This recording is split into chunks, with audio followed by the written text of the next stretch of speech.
Well, guys, we've talked about doing this for a little while, and I know you two know each other very well. You guys talk, was it weekly on Sundays typically? We try to, um, and when we miss a week, we make up for it. With a double amount of time conversation. Yes. Well, and I obviously both you guys have been on my show, several times, and I'm just really fortunate that I get to sit and chat with you guys for an hour, and because there's so much going on right now, and you had said, Gary, right before we started recording, because I thought the Epstein. I mean, this is to me is not going away, and you said that you guys were talking about this on Sunday. Yeah, Craig's written a couple of articles about the Epstein saga, and because it seems to be mysterious. In fact, I'll kind of start it off, and then I'll hand it off to Craig because he's much smarter than I am. So I don't know what that makes me then, Gary. If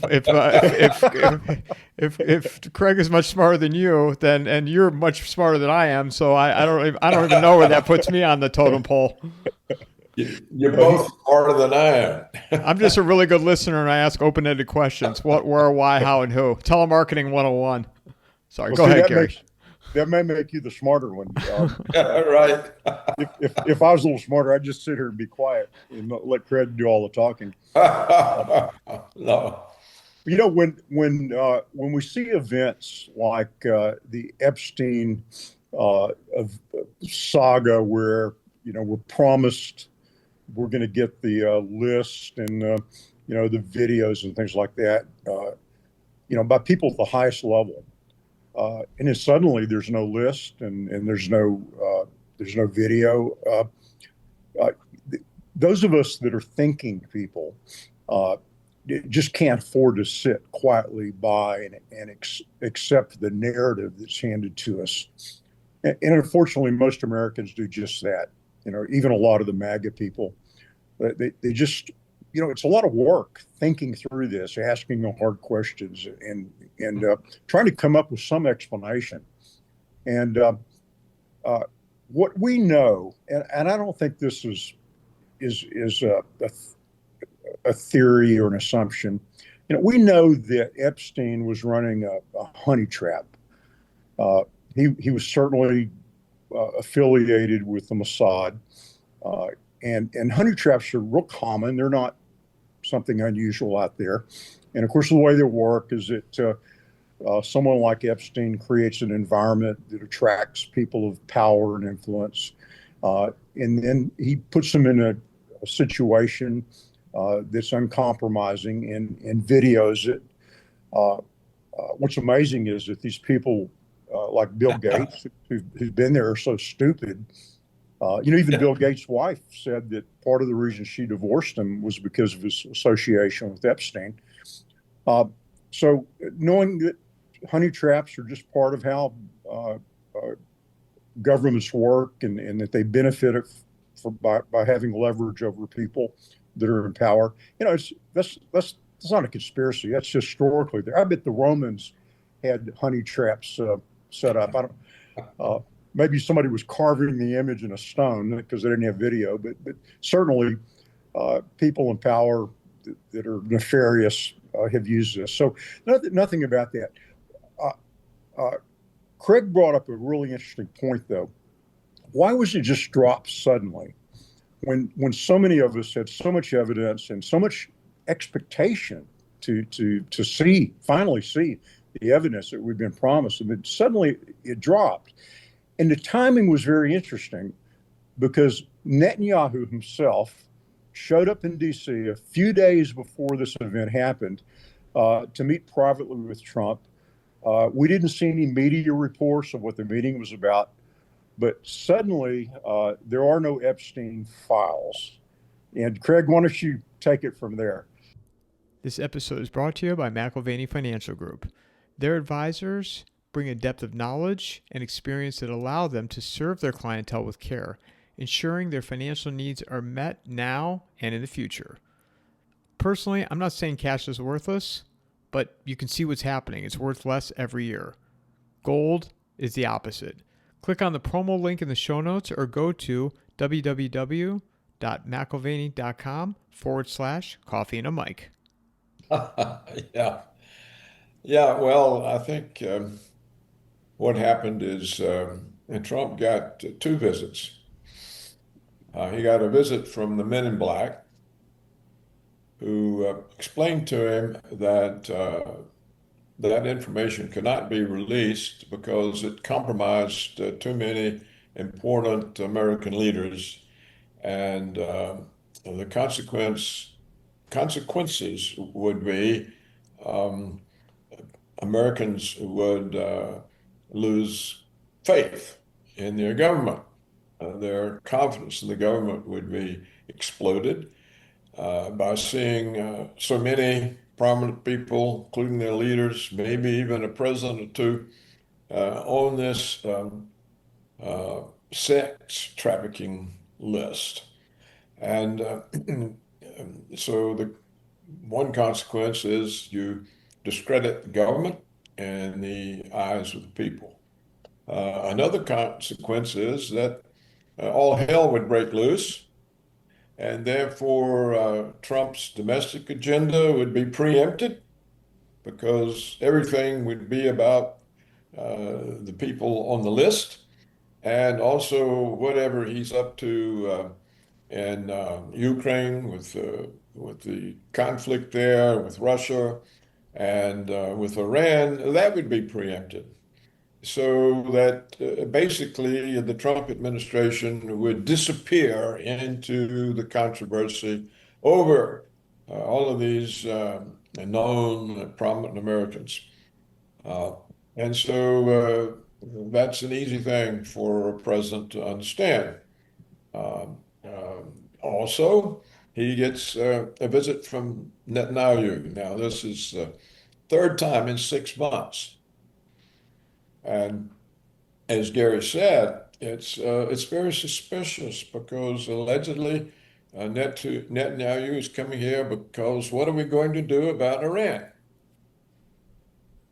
And yet there's no press conference, there's no discussion anywhere of commentators that I know of. There's no news reports on what Trump and Netanyahu discussed. Now that is really astounding. Here he is, third time in 6 months, Iran, and no mention.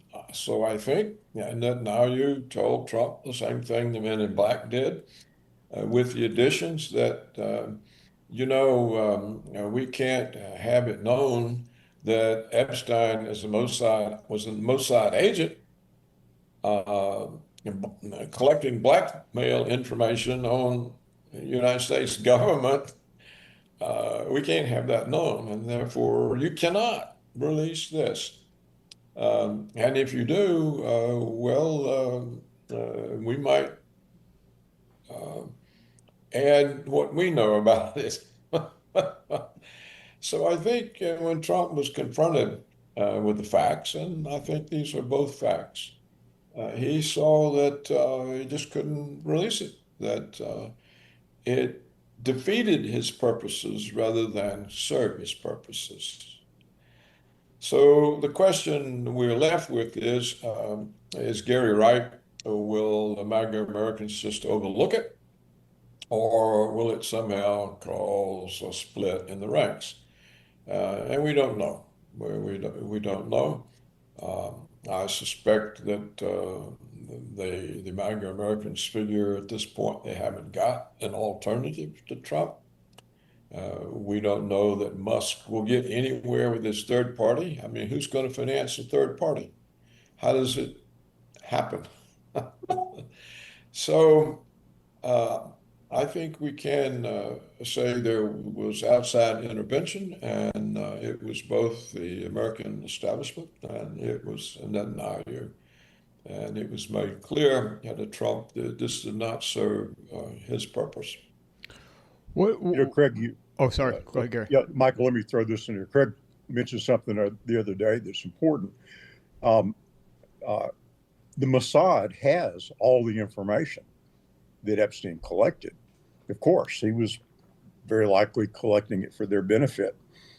Imagine the leverage they have over our political system, over the former British prince, over the Arab oil leaders who've all been there. Even our Chief Justice of the Supreme Court name is on the Lolita Express, Epstein's aircraft. And by the way, I'm a high-time jet pilot. Anytime you do an international flight, you have a clear log of anybody that's on the aircraft, because you have to submit that to the U.S. government as you're leaving. You have to submit it to the arriving entity when you're there. So those aircraft logs are pretty hardcore specific. But you can imagine the Mossad fearing the leverage they have by having that information, that they're holding over all of these people of influence. And Craig, I thought that was a really good point you made. That's a really valuable list that's very useful to them, and probably helps explain their control over our Congress, where I'm friends with Thomas Massey. So is Michael, by the way. He's had him on recently. Not yet, Gary. Not yet. He's on my list. I haven't had a chance to talk to him yet. Oh, you hadn't had him on your show? Okay, we were talking about that the other day. Yeah. So when Massey was on Tucker, he explained that when he showed up in Washington, that AIPAC dropped in and offered to assign him a babysitter, and he responded that no thanks, he didn't need a babysitter from AIPAC to tell him what to do. But just about, and maybe all of them, with the exception of Rand Paul, have an AIPAC babysitter assigned to them, so that they're certain to do what is in the interest of AIPAC. And there's a phrase that is gaining traction now, and that phrase is America first, not Israel first. And I think we all need to be getting comfortable with that phrase and start using it, because that really, in a nutshell, explains everything. When we're willing to send our kids to die in the desert for greater Israel, we as Americans need to say, hey, wait a minute, is this in the interest of America? And I was listening to Ron Paul this morning talking about how our Corps of Engineers, our Army Corps of Engineers, are in Israel right now, rebuilding some of the air bases that were destroyed and setting up the missile defense systems. So our tax dollars and our men over there at risk, when we've got Kerrville, destroyed, we still haven't done any significant rebuilding in North Carolina, as an example. But we've got the time and money to send our Army Corps of Engineers to Israel. So is America really first, or is Israel first? And to honestly answer that, you've got to come to the conclusion that Israel is being put ahead of our interests. Even the fact that some states like Texas right now, if I criticize Israel, if I say, for example, killing these Palestinian children by the tens of thousands is not a good idea.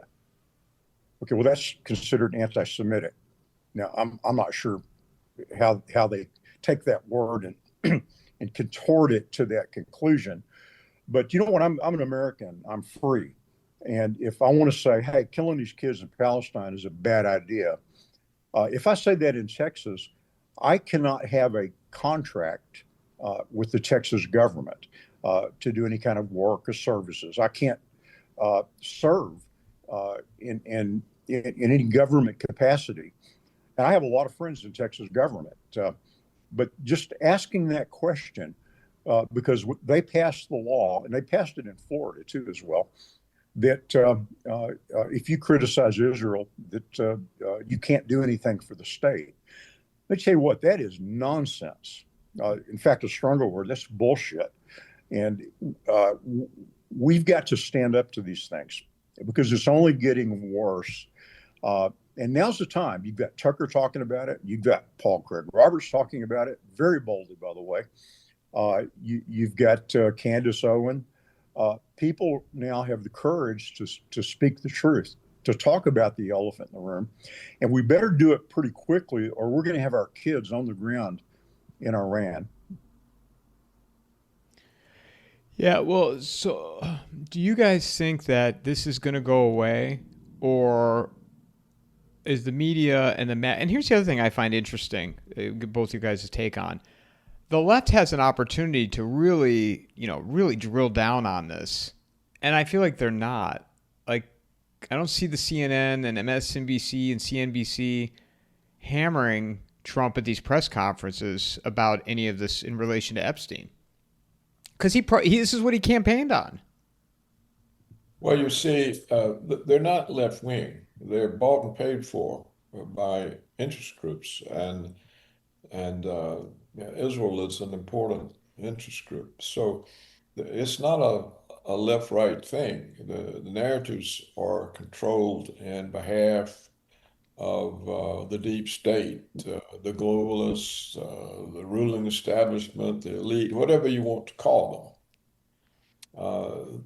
And they protect themselves and their interests. Now, I think Gary made an excellent point. He pointed out that if the Epstein list is revealed, Mossad's leverage disappears because everybody knows.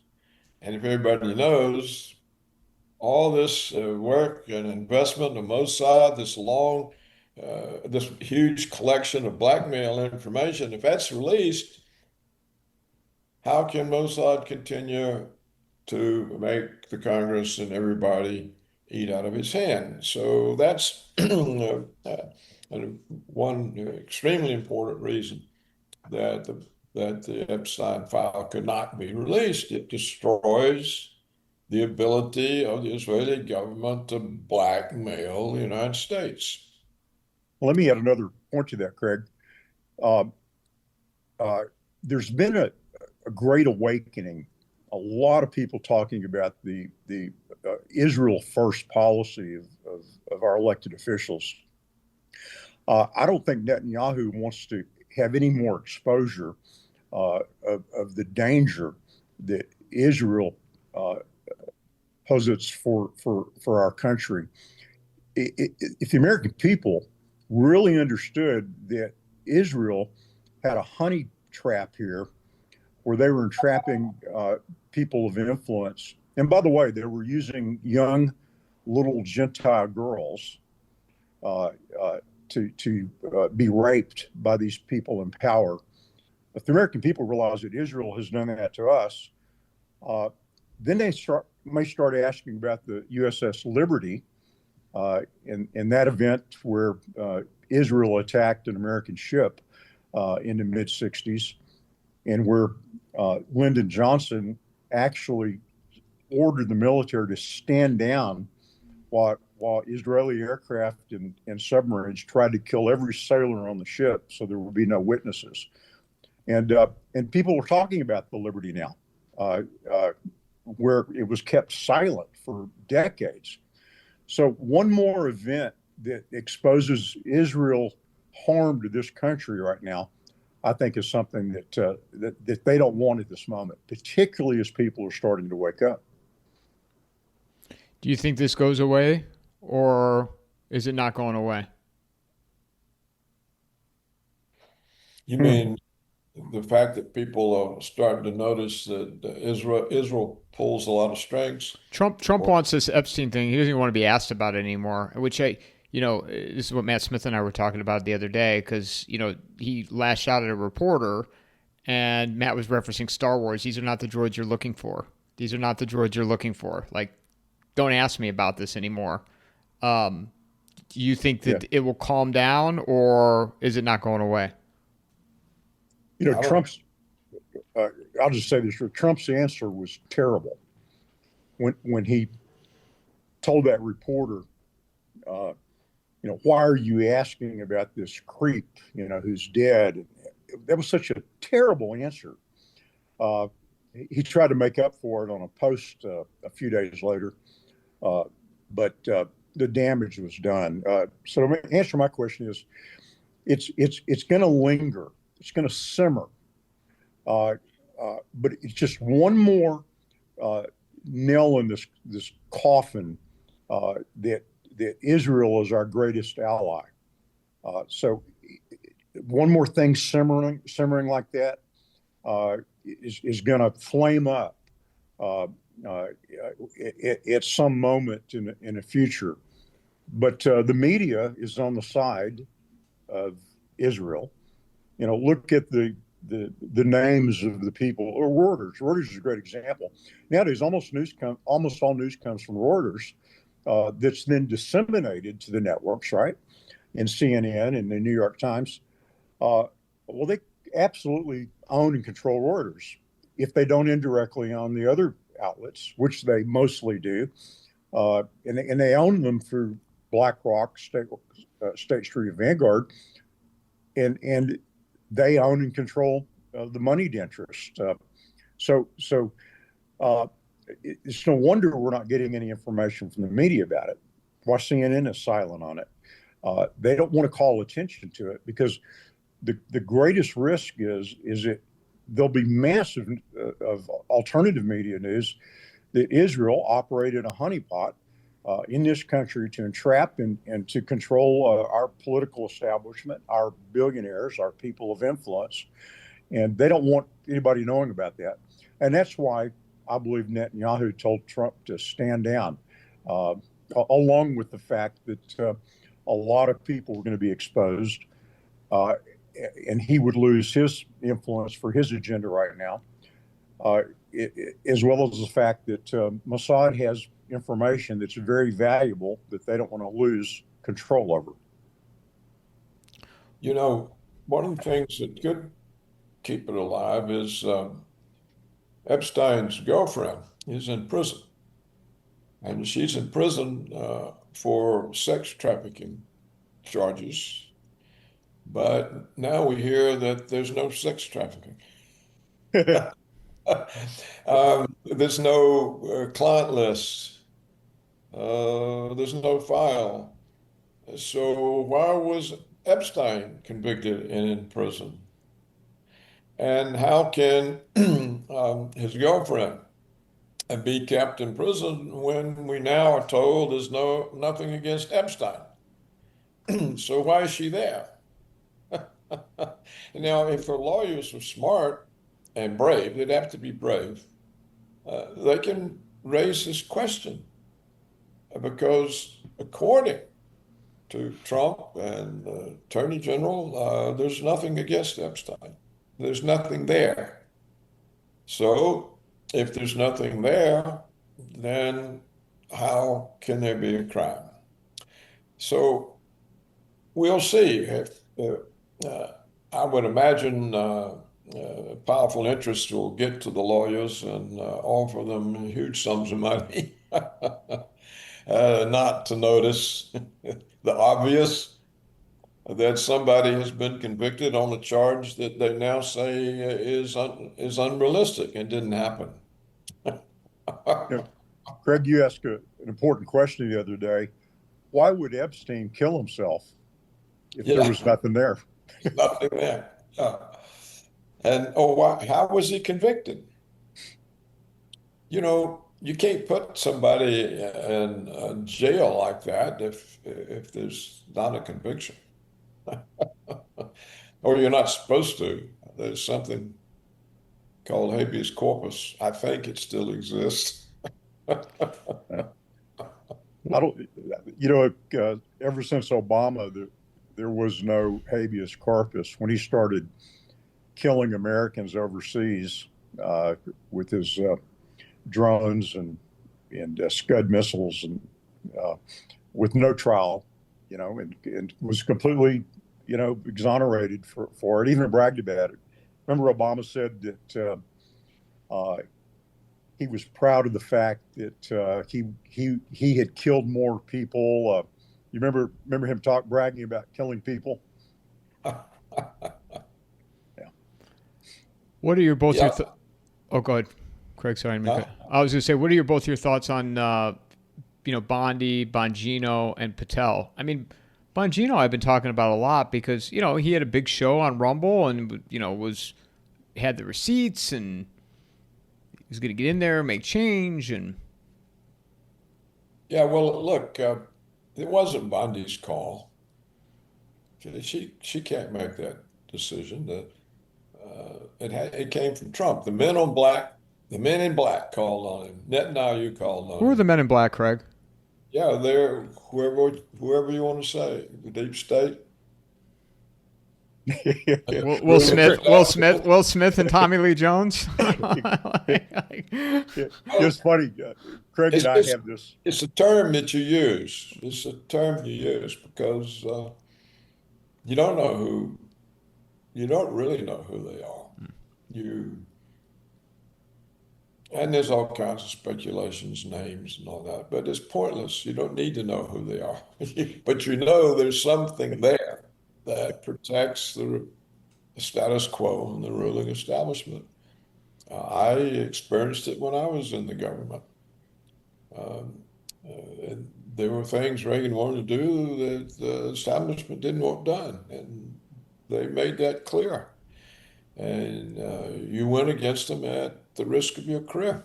How did they make it clear to you? It may be worse things. Maybe you're taking worse risks.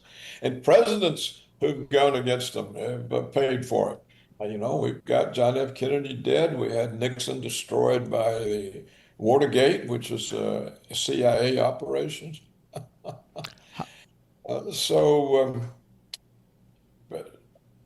how would I know who they are? They're damn sure not going to call me up and tell me, but I've felt the presence. There's somebody there.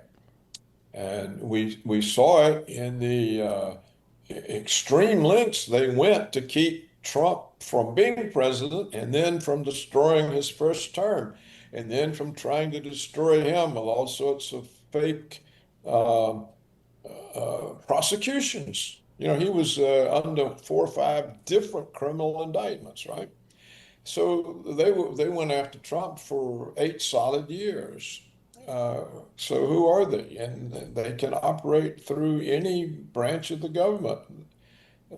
So clearly it's a power, and clearly Israel is a power. So I just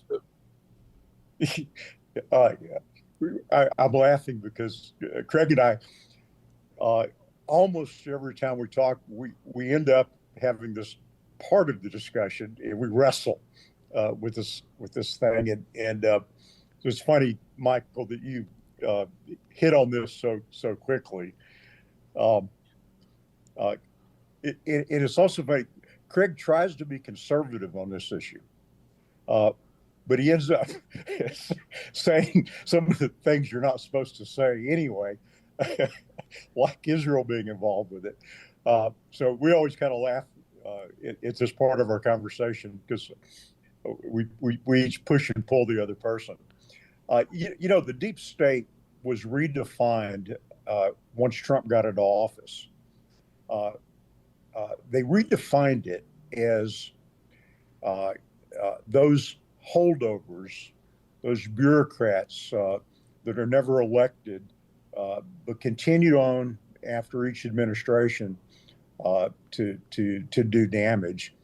I believe that point of defining the deep state in that way was a limited hangout. And that term limited hangout is a neat term that Whitney Webb, I think, started using. And what it means is that when evidence begins to build up, and I'll give you another limited hangout example, that COVID came from a bat or pangolin or some weird thing like that, and evidence began to mount that no, it was created in a lab through gain of function. And when no one would believe the animal source anymore, then they admitted, okay, it came from a lab and it leaked. And so that relieved the pressure, and that's called a limited hangout. Well, the defining of the deep state being these holdovers was a limited hangout, because there are people that are in power that have greater influence than any of the presidents or the prime ministers. And they literally have chosen our presidents and most of the leaders around the world for decades now, because they have that kind of influence, mostly monetary influence. And, as a product of honey traps, Macron's a great example. Macron, married his former teacher, who prior to age 30 had no history. And of course, the rumor is that she's really a man, and which kind of brings us back to Big Mike. I'm really getting out on the edge of this board here. But getting back to my point,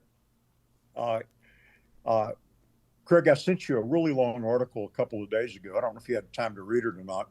It was written by Murray Rothbard, probably about 30 or 40 years ago. And he talked about these elites. And at the time, he defined these elite families or groups of people as being the WASP, the white Anglo-Saxon Protestants that come from England, the City of London, the banking establishment in the U.S., and the Rockefellers. And they had massive control over the political system, over the media. And then and another of the elites that he organized was led by the Rothschilds, which you would call the Jewish elite. And they certainly control the central banking system, not just of our country, but almost every country in the world. I think there's only a couple of central banks that they don't control right now, one of them being Iran. And when you control the central bank, you have the ability to print money or to stop liquidity.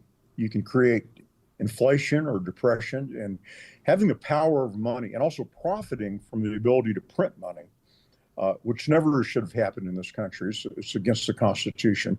But nevertheless, in 1913, we gave that power to private bankers, which they called the Federal Reserve, which is neither federal nor a reserve. So when you control the money and you control the media, when you control big agriculture, big pharma, and you have the resources to decide who gets elected, who gets primaried if they don't follow their orders, and then things like honey traps that has even greater threats to these people. You really do run the world, and so I think Rothbard had it right when he defined it, and I think it's changed a little bit in the 40 years since he wrote that book. I believe that there's a family, the Han family in China, that has ruled that country from behind the scenes for literally centuries. And then you have people like Putin, who is vying for membership in that great elite that controls so much. And I think he's torn between wanting to be part of the European elite.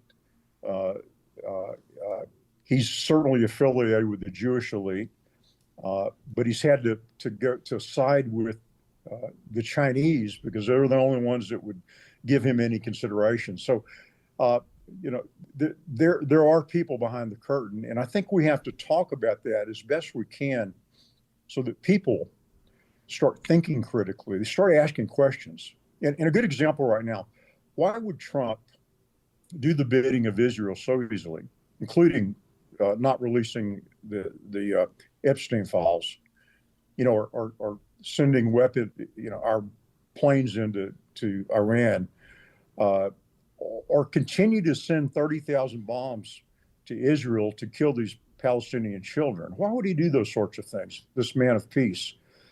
Well, the answer is that there are people that have greater power than he does. And then the question is, well, what is their agenda? And certainly globalism is one of them.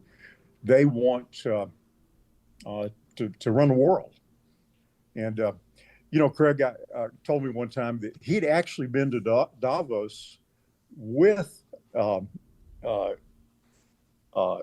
Kissinger and Brzezinski, and I thought that was a fascinating thing that he'd been there. Uh, but you kind of felt like it was a non-event, right? Yeah, I thought it was just somebody on the make, trying to be somebody. When did you go?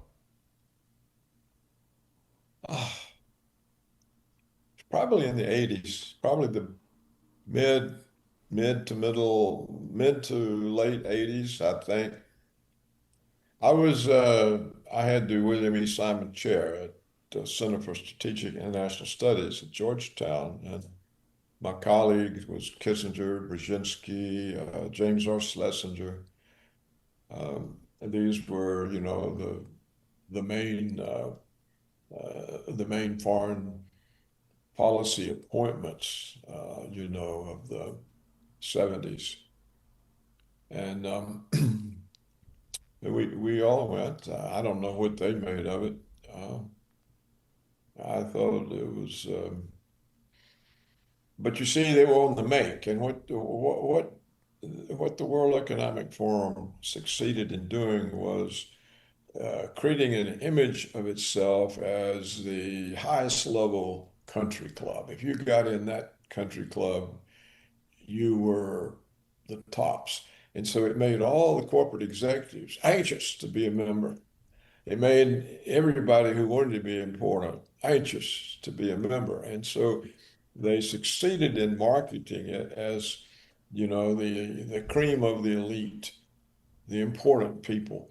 And so everybody wants to be one of those people. So that's how, in my view, they succeeded. So they would have, when they're in this uh, uh, creating era of their existence, they'll have people there like Kissinger and Brzezinski, anybody that's in the news. And I, of course, was in the news because of all the supply side stuff.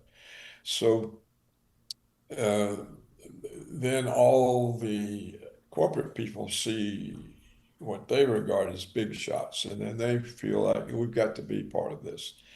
So I think that's how they created the influence of the World Economic Forum. They use people like Kissinger and Brzezinski to market their importance.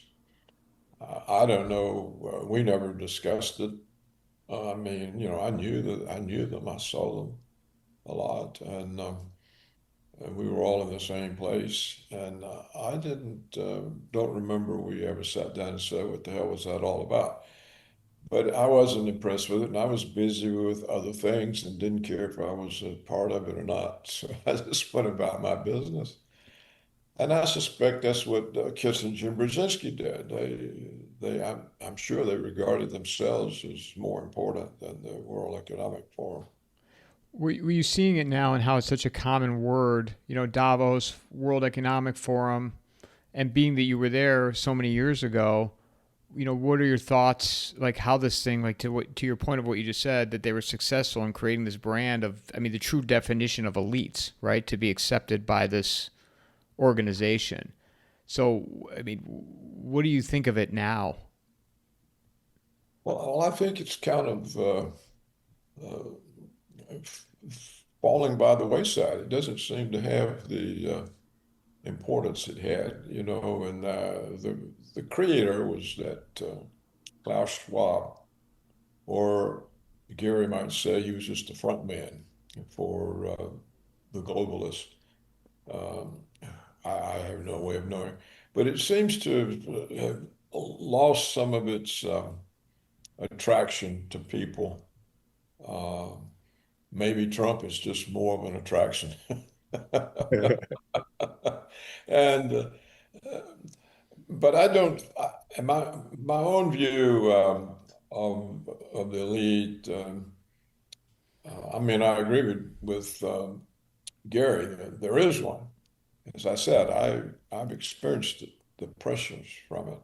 Can you explain, But Craig? Let me interrupt you. Can you explain what an example of pressure that you were feeling from the men in black in your time in D.C.? well, Reagan had two goals, and I somehow ended up important in the implementation of both of them, and certainly the tax rate reduction. There was opposition, and the way you felt it was uh, the forces inside the administration, basically the George Herbert Walker Bush part, were determined to reduce the tax rate reduction to a small thing, maybe a 5% tax cut. They were worried that a real across the board rate reduction of 25, 30% would uh, worsen the deficit, raise interest rates, cause stock and bond prices to fall, and muck up Wall Street's portfolios. And so their job, as they saw it, was to uh, let Reagan have a political victory. For example, they would tell us, look, all we need is a 5% tax cut. We can sell that as a victory. Well, of course, the inflation was higher than 5%, so the 5% tax cut wouldn't be anything. And we were trying to end stagflation. That was our goal, was to end the stagflation. We had a policy that did that. I don't have time to tell you about it. They didn't care about stagflation. They cared about portfolios and what might happen if the deficit got bigger and all of that. And so they were going to block it. Well, I fought. The president wanted me to fight for his program inside his administration. I did. I fought for it. And they would let you know you were not appreciated. You knew you were out there all alone, or almost all alone. And they had lots of ways of letting you know you weren't appreciated. And uh, and and one of them, when I finally prevailed and got the tax cut largely unhurt out of the administration, so Congress could vote on it, and they passed it.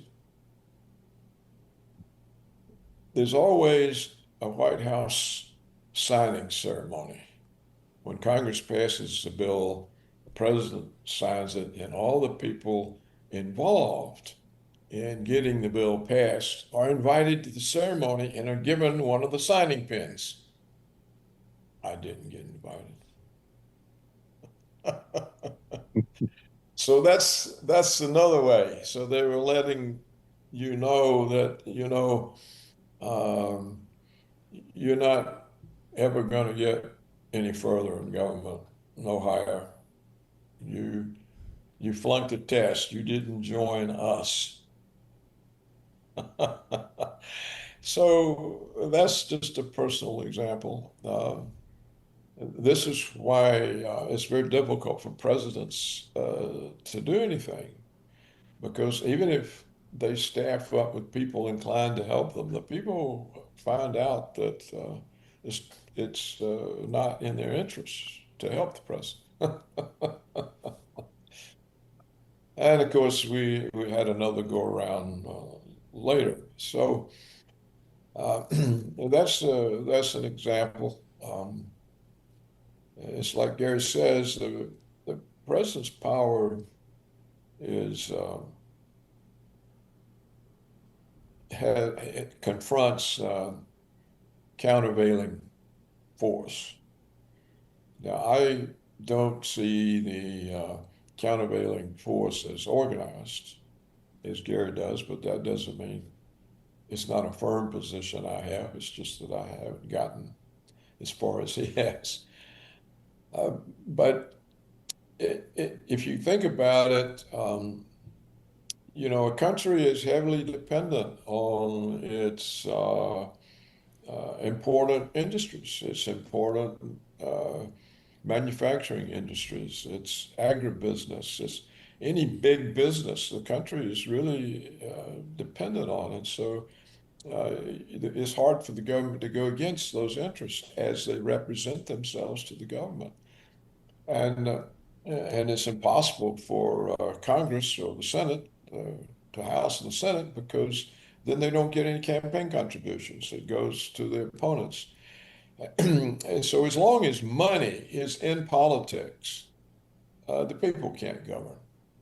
There's no way any president can deliver an accountable government, a government accountable to the people when money is in politics, because that means the politics serves the sources of the money. So a senator and a representative, they serve those who donate to their political campaigns. And as long as the money is there, there's no way that the government can be accountable to the people. So that's the first principle right there. That is the first principle. And that Supreme Court decision a while back, which I forget the name of it, but it's the one that rule basically that corporations have the right to purchase the government. Well, as long as people can purchase the government, it's purchased. And that's what our government is. And that's all of the elements in that are part of the men in black, of the ruling elite. It doesn't have to be organized. It simply means that the ruling interests do not align with the interest of the public. And if we define national interest as it's always been here in the United States, I think, as the public interest, then the public interest can never be served as long as money's in politics. And this is the fundamental law. And so in many ways, when we expect a president to come in, even somebody like Trump, who's highly unusual for a president, he can't do anything because he's confronted with that. And if he starts doing too much that is unacceptable, then you'll see the rhinos aligned with the Democrats. They'll impeach him, and then they'll prosecute him. And he knows that. Well, it doesn't take a Rothschild to organize that. It's institutionalized. It wouldn't matter. It would be there if there wasn't a single Jew on the planet, or a single member of the WEA or the Bilderbergs or the Council on Foreign Relations. All these people could be gone. You still have institutionalized that governments serve those who finance the political campaigns. And you can't, look, we already see we see this in front of us with Trump already. What happened? What happened to the deportations? You noticed? Oh, they exempted all the restaurant workers, all the farm workers, all the chicken slaughterhouse workers. Why? Because agribusiness can't do without them. Agribusiness went and said, oh no, you're not taking away our workers. Yes, sir, we're not. You saw what happened with Robert F. Kennedy all his life. He said glyphosate is toxic. It's destroying the soil, the water, the air. It's in the rain. It's in the underground water. We got to stop it. And then what did he rule a month ago? Oh, glyphosate is so important to the production function in agriculture, we can't take it away from them. Right? Yes. We saw also with vaccines. What was the only thing Robert F. Kennedy could do about the vaccines? He could say, we're not going to recommend it for healthy children and pregnant women, but we're going to continue to recommend it for everybody else, even though Robert Kennedy knows better than anybody that the vaccines are toxic. They produce death and destruction, but he's not powerful enough to override the influence of Big Pharma. And they said, you're not taking away our profit. So that's the way to understand the men in black. It's consistent with my own experience. I didn't ever get a phone call from Rothschild telling me to be good or else. It's just it's the institutionalization of what is the real power. And it's the real power because money is in politics. You can't get elected to office on the basis of your character or some debate. You can't even get a debate. It's just mudslinging. You call each other names and stuff like that. You get elected because you got more money. You can have more airtime. You can create more scandals against your opponent. And that's how you get elected. It's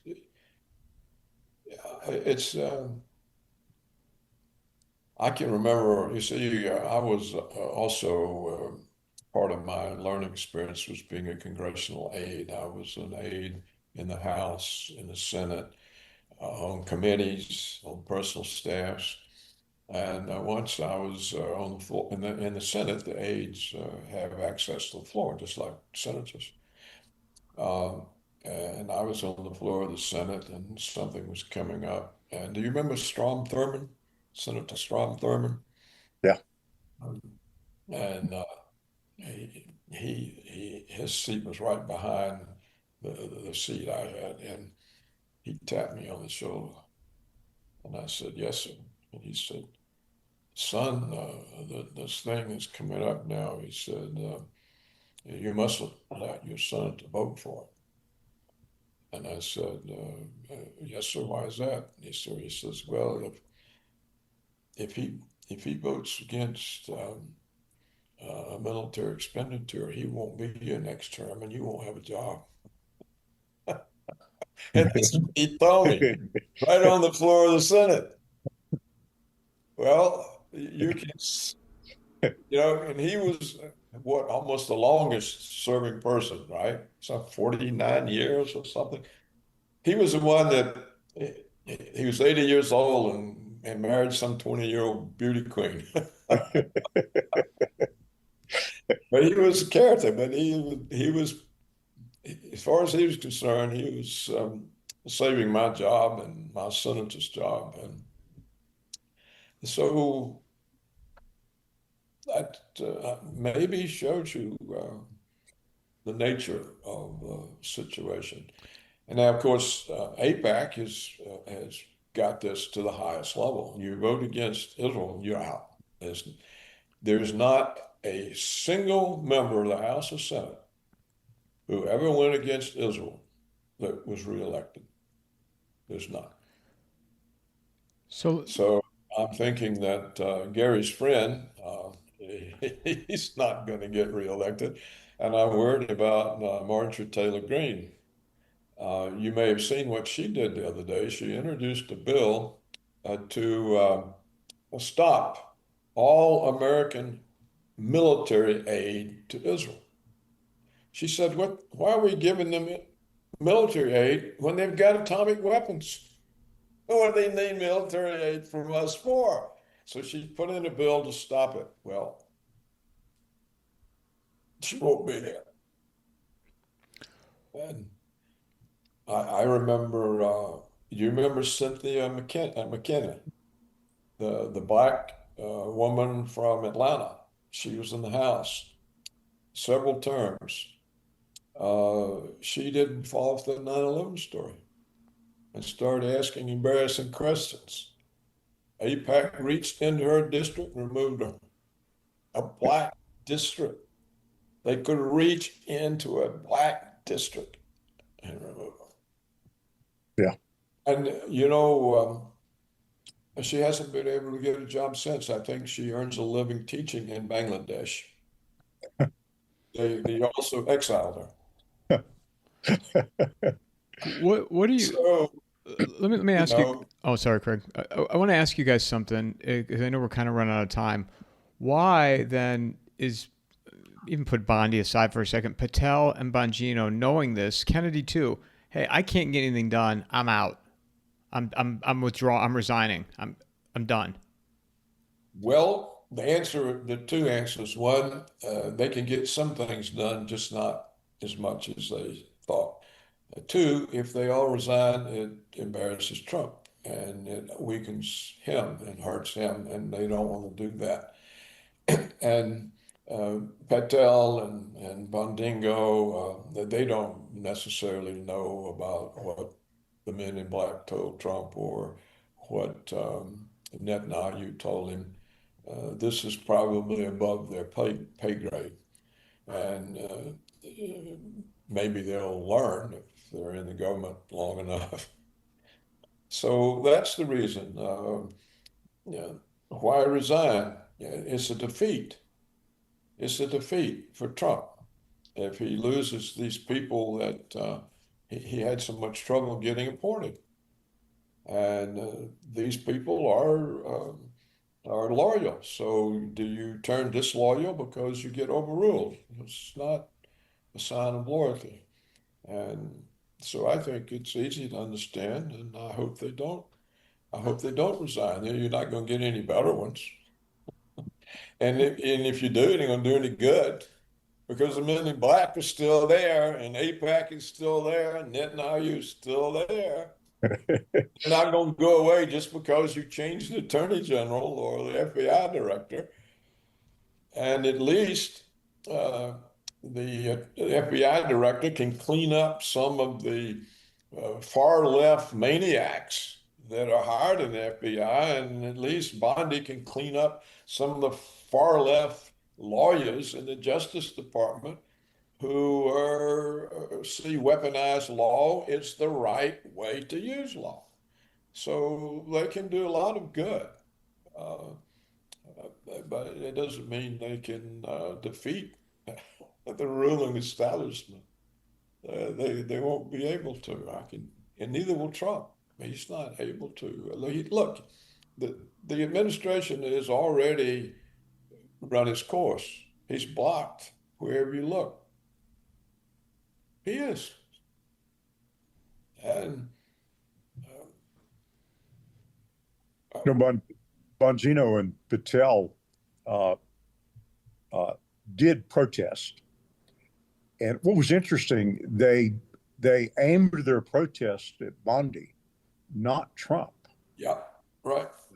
and they, particularly Bongino, said if she doesn't resign, I'm going to resign, but they kept it. That's as far as they went with it. And Mother, your answer was a great answer because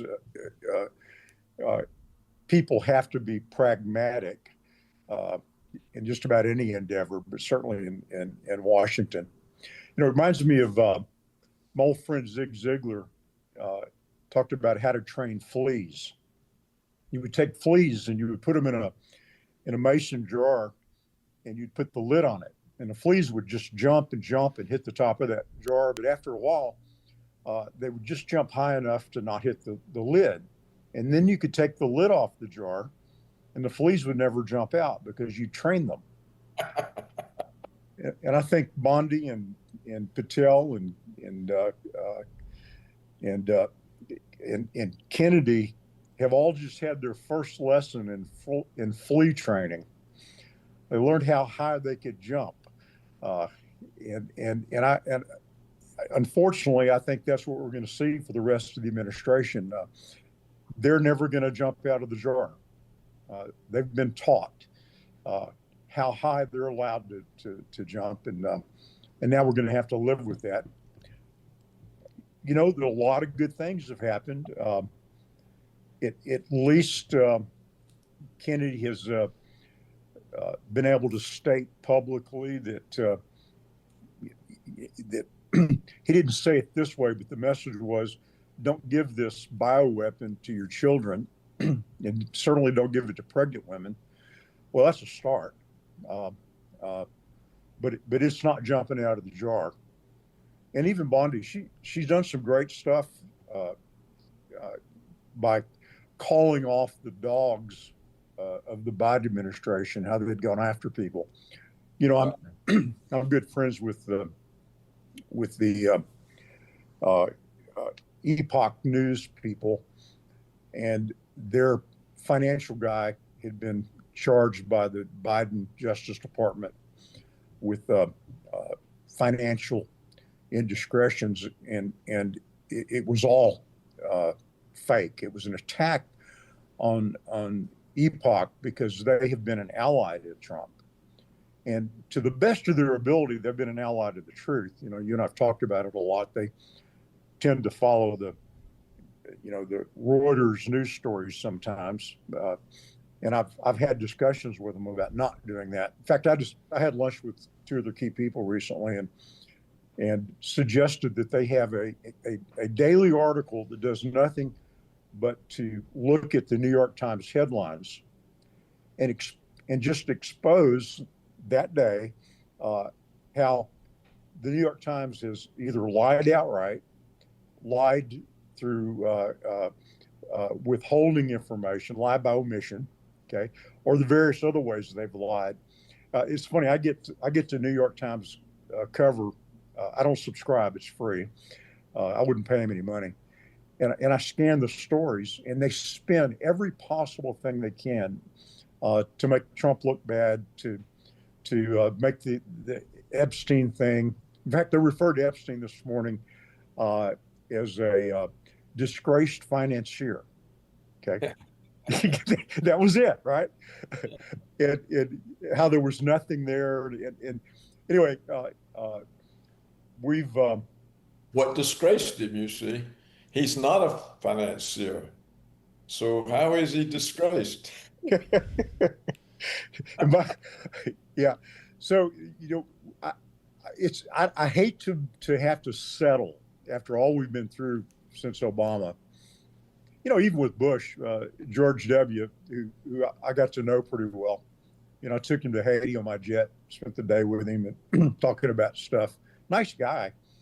But 9/11 and the Patriot Act and sending our kids to Iraq. And, you know, we killed 500,000 children in Iraq. And you know, the Secretary of State, the Jewish lady, by the way, Madeleine Albright, said it was worth it. You know, so we put up with so much bad stuff for so long. I just hate to settle right now, even though, you know, the border's closed and we've made, you know, the DEI nonsense has been exposed, and, you know, the educational system is the light's been shining on it, you know, at Harvard. And not to bring up the Jewish issue again, but there's 1.5% of Americans that are Jewish, and there's 10 times the number of Jewish students at Harvard in proportion to the population. So anyway, we're clearing a lot of the stuff up, but doggone it, we've got some serious issues. And you know, Trump. Let's talk about this last thing. I think it's so important. It was leaked through the Financial Times the other day, and it's not been verified, but that Trump had a discussion with Zelensky could you hit Moscow and St. Petersburg if we were to give you the weaponry? And he said, of course we can. And of course, Trump did start giving weapons again after he said he wasn't. And of course, Putin's hearing about this, and Lavrov's hearing about this. That Trump is going to support Ukraine to attack Moscow and St. Petersburg. This is World War III. And Americans need to understand that America cannot defend against hypersonic missiles, and we don't have hypersonic missiles. But Russia and China do, and so we're outgunned. We can't defend against it, and Trump's going to give Zelensky missiles that can reach Moscow, and this is nuts. This kind of stuff going on is what we should all be talking about and demanding. Fleas or not, we can't allow Trump to provoke Russia at that level in a sane world. Don't you think World War III started though with COVID? When they declared the virus and then the bioweapon, the quote cure, and was mandating it on both the military and private employers. Yeah. That was a war we started against ourselves. Gary's talking about a war with Russia, China, and Iran. Yeah, I think that. But my own view is Big Pharma has been at war with us for a long time, and they control the medical curriculums in the medical schools. They control the medical societies. They control medical research. We've had the former editors of the two most important medical journals, the New England Journal of Medicine and the Lancet in England, both say that they had lost all confidence in the articles that they published because it turns out that 70% of the published articles are financed by Big Pharma. Yep.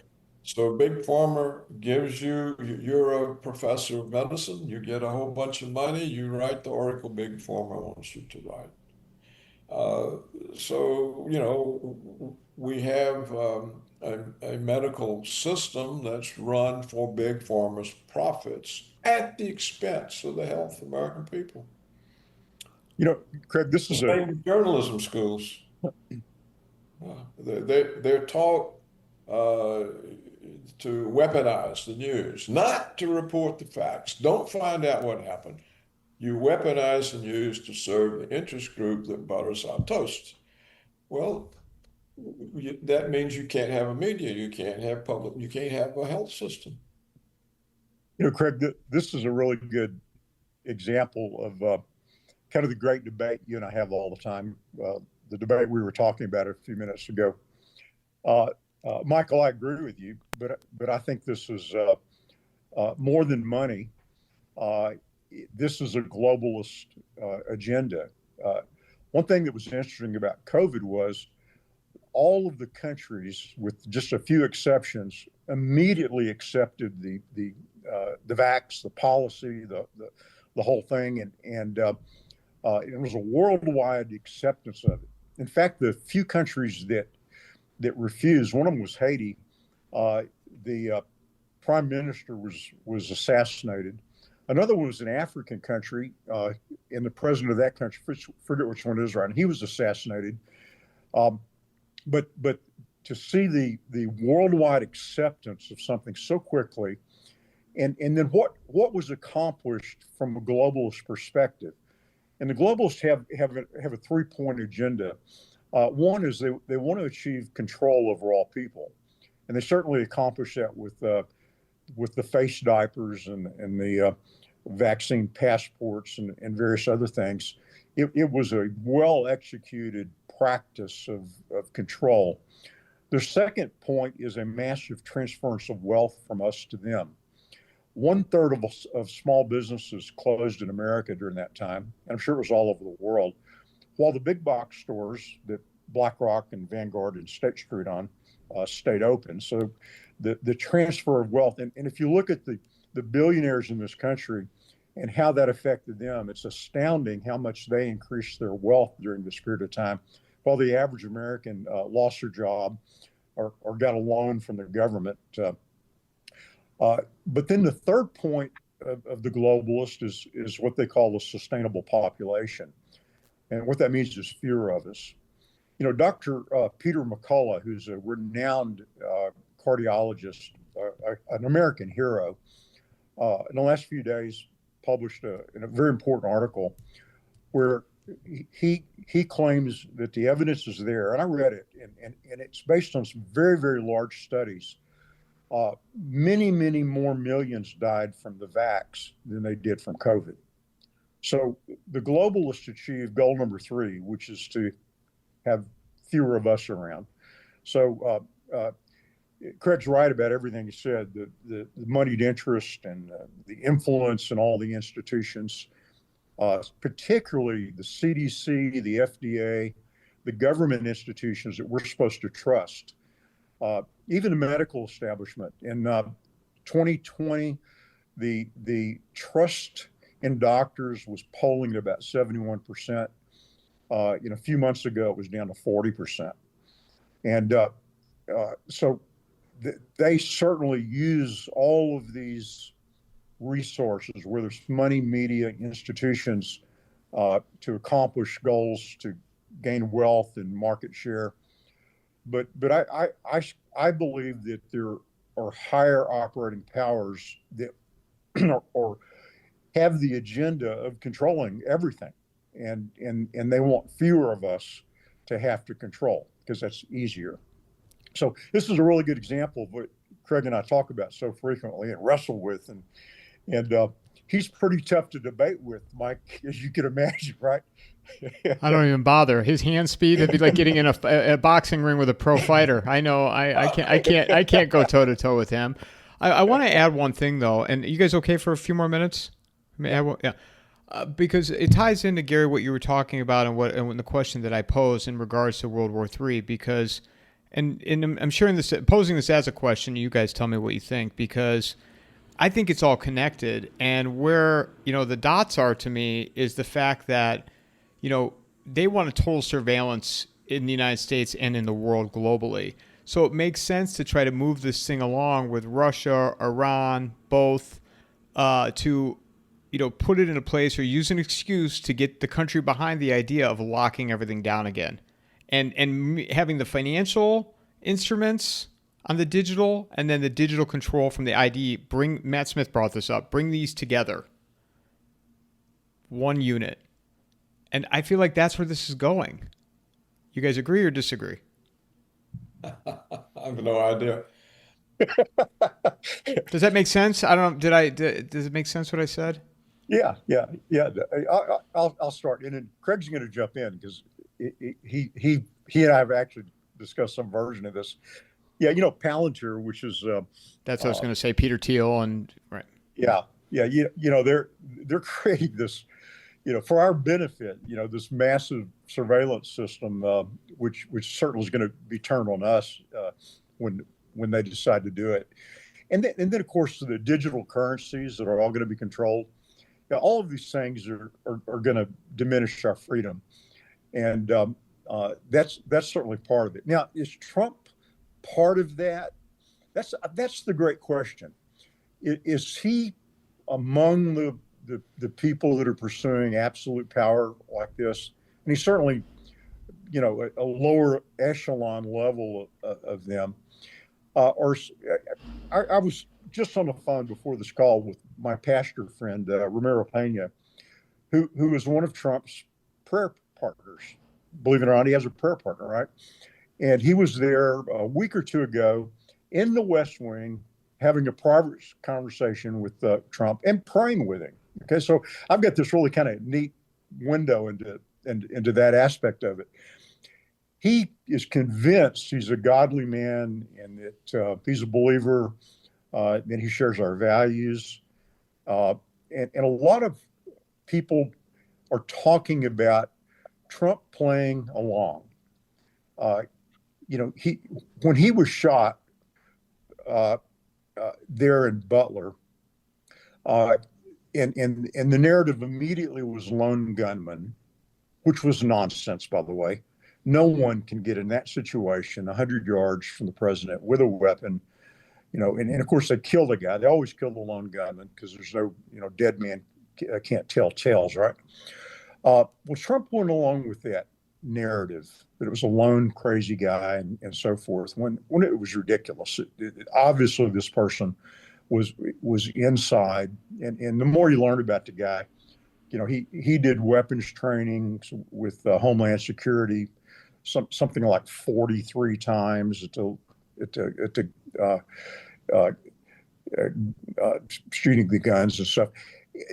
But Trump went along with it. And Craig and I talked a lot about this during that period of time, that I think Trump just kept his head down in more ways than one, and to get elected. And that then all hell was going to break loose when he got elected.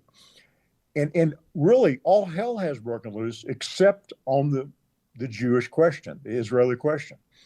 We're still putting Israel first, whether it's sending these bombs to kill these children in Gaza, or sending our planes to bomb Iran, which we have no fight with. And it was pretty reasonable that Iran didn't violate their treaty and build a nuclear weapon. And Craig and I agree on that one, by the way. So the great question is, where is Trump really on this? And I'm afraid the conclusion I've come to is he's in that jar along with the other fleas, and he's not willing to jump out. He's hit that lid. That lid almost killed him. He's learned the length of his leash, and I think nothing much is going to change. He knows they can kill him at any moment. I think I would do the best I could with the length of leash I had, just as Craig was explaining. But the question, of course, was, are we going to end up with a surveillance state? Are we going to end up with a monetary system that's entirely digitized under the Trump authority? And I hope his leash is long enough to prevent that from happening. Craig? Craig, anything you want to add to that? No, except that I'm fairly confident we're going to end up with that type of a situation, but I'm not sure who's going to be running it. I suspect the hackers. I suspect the hackers are going to be running it because they seem to always be a few steps ahead of the authority and of the security measures. It seems like what this digital system is it's so insecure. It cannot be protected because it was built as an open system. And so it's a totally insecure system. Nothing on it is secure. Nothing. Not your bank account, not your identity, nothing. Not your private information. We hear of the biggest firms having dramatic hacks and data losses. AT&T lost huge numbers of people's social security numbers. They're all floating around the internet. You can go look them up. It's people social security numbers floating around. So the system is so impossible that I don't think the authorities will be able to maintain control of it. The hackers will take it over. They already have, I think. I think they already have. Just think about how difficult it is now to access some sites, including your own. A password doesn't do anymore. You have to have another authentication. They got to send you a text or an email. Sometimes you got to have a password. Then you have to get a text. Then you have to get an email. And sometimes they'll make you answer questions. So it's just to get online and now it becomes an ordeal. You have to go through all these steps. So what if your cell phone's not working or it's being charged? You see, the whole thing, I think that it's such a stupid system, and it certainly has the potential for Big Brother total control. But I think the hackers are smarter, and they will control it. And I think that it can never be made secure. It is impossible to make it secure. And as we see from the increasing amounts of money people pay for security, and the security agents will tell you it's not secure. It's just for the moment less insecure. But what we've done, they're going to penetrate that. So we'll be back in 6 months to sell you another package. I sat on boards, and this was the whole story of the years. Okay, we're safe for 6 months, maybe. And then 6 months they come and tell you, well, it doesn't work anymore. We have to do this. So that's my view. I mean, I think it's the digital revolution, in my opinion, is the second worst thing that stupid humans ever did, other than the invention of nuclear weapons. The digital revolution is a dramatic human error, the worst in history, except for nuclear weapons. And the system is going to break down. It's going to become too costly to use. Look at it already. Nobody will answer the telephone. You can't call you if they don't recognize your number, it doesn't get answered. You simply do not answer the telephone. So it's already preventing communication. People use their phones for entertainment. They scroll the internet and watch porn and look for entertainment. That's what the telephone has become. It's not a communication device. So that's my view of the digital revolution. It was the work of morons, completely stupid people. They had no sense, no vision. They were having fun being so clever, and they had no comprehension of the consequences. And the consequences, we live them now. And among it, there's no customer service. You call customer service, you get a robot voice.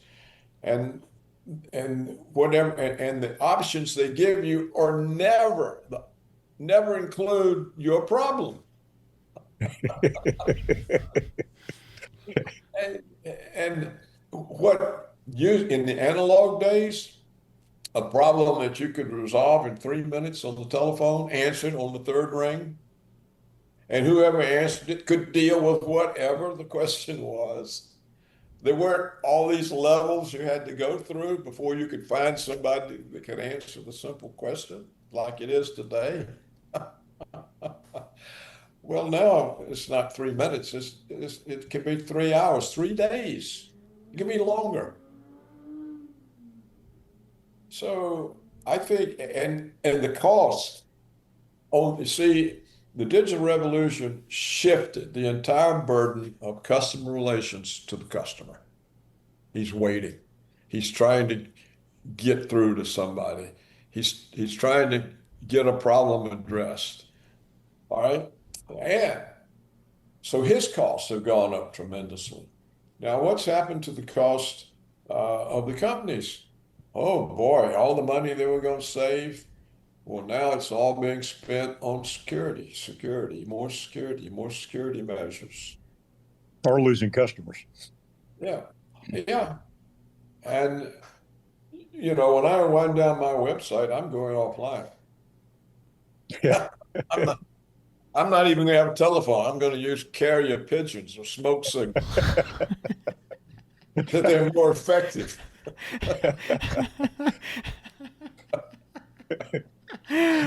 Oh, So, so there you have it. That's the digital revolution. I mean, you had to be completely stupid to be responsible for that. I mean, it's just ruined everything for everybody. and it's only going to get worse. And you know, everything you do today, you know, whether it be flying, renting a car, everything's a hassle. Everything is a hassle. Total hassle. Everything is a hassle. Yeah. So I called Hyatt to check on my reservation yesterday, and AI answered the phone. And they said, "What's your name?" So I said my name. I tried to spell it because nobody's going to spell it right. And then he comes back and he says, after I spelled it, he says, "How do you spell it?" So I spelled it again, and then he misspelled it. So I tried to spell it again, but he wouldn't listen to me. So this went on for about 3 minutes, and finally he said, "I'm going to connect you to a representative," which meant a human. And so who gets on the phone but somebody from Bangalore? who, Yeah. who spoke broken English, and so we went through that part of it too. So that, you know, the Roman Empire didn't fall because of standing armies on its borders. It fell from complexity. They had 40% of the citizens on the dole. They didn't produce any more food. They couldn't import it from other countries because they'd conquered everybody. Uh, uh, Countries fail from complexity, and they call that fragility. We are ever closer to unsustainable fragility, and that's where we're headed. Think the elections matter anymore? I didn't know you did a comedy show too, Mike. I mean, I don't think they matter. That's why I'm just curious what you two think. Just You know, one. even if you spend the time and money to get a good guy elected, as soon as he gets to DC, as Craig explained, he conforms if he wants to have any influence. And you know, so I'm friends with Dr. Ron Paul. In fact, I'll be flying him to DC on the 15th of August for his deal. And he's a really good example. And he and I've had a number of talks about it. You know, he never was on a committee, never had any power or influence, and he was a practicing up. He delivered babies, obstetrician. So there he was in D.C., a lone man in the middle of that horrible place when he could have been home doing actually some good. You know, he's a great example of what happens if you stand for something. If you dared to keep the faith when you get there, they're going to isolate you and ridicule you and do their best to get rid of you. And that's the political system we have today. Craig, Amen. do you think the elections matter anymore, Craig? No. No, they don't. They don't matter. In fact, I would say on the whole, democracy is so dysfunctional, it's not going to be around much longer. We already see presidents exercising dictatorial powers that they do not have, that are unconstitutional. It happens because the government can't function without it, because the democracy is so dysfunctional, the House and Senate can't do anything. And so you have to have a dictator. And this is exactly what happened in Rome. Mhm. You know, the first two dictators they had were appointed for short terms because they felt like they had to have somebody to get the thing back under control. Well, they weren't able to. And so then they got real dictators. And They had two or three pretty good ones, and that kept things going a while, but a lot of them were just disastrous. Well, I think if you look, in my understanding always was tariffs are a legislative matter. It's not something the president can impose. But here he is. Wars are a constitutional matter. They have to be declared by Congress, but it's been a long time since anything like that happened. The presidents now decide whether they're going to go to war or not, or who they're going to bomb. I mean, did Trump ask Congress, could he bomb Iran? So you can see already that we take it for granted that Trump can bomb people, pose tariffs, nothing to do with Congress or law. And this has been going on a long time. But even in this century, in the 21st century, what did George W. Bush do? He said he could detain American citizens indefinitely without evidence in violation of due process. And nobody said, no, you can't do that. Yeah. The Supreme Court didn't come say, what are you talking about? You're crazy as hell. You can't do that. And then Obama, as Gary pointed out earlier, he said, I can kill American citizens on suspicion alone. Yep. Without due process.